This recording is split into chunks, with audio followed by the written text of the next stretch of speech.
हे शारदे आहाया बैछि बसंत पंचमी जोरिया में सुंदर मिथिला नगरिया में ना।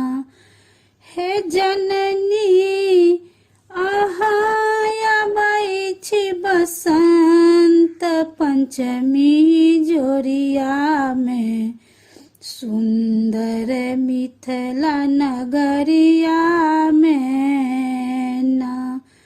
खिलल कमल अहूँ के आसन हाथ में बीना पुस्तक धारण।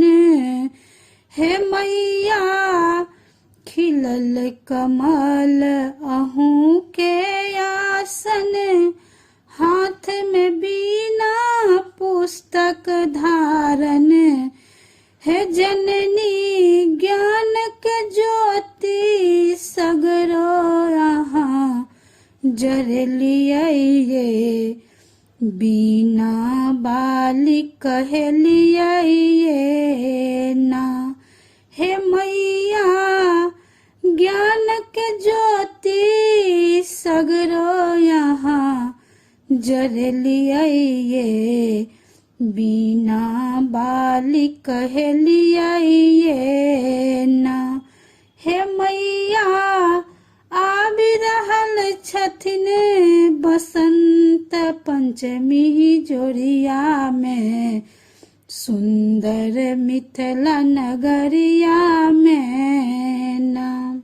मैया मिटबै छी अज्ञान के ज्ञान दै छी विद्या के वरदान। हे जननी मिटबै छी अज्ञान के ज्ञान दै छी अहाँ विद्या के वरदान। हे जननी अहाँ विद्या के वरदान सेवक ध्यान धरैया आही के चरनिया में सुंदर मिथिला नगरिया में ना।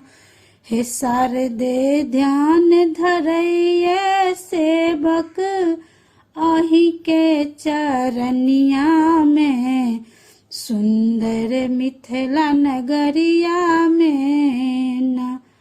हे मैया आबि रहल छथिन बसंत पंचमी जोरिया में सुंदर मिथिला नगरिया में ना। सेवक सब अछि अज्ञान देबै हमरो पर कनिये ध्यान।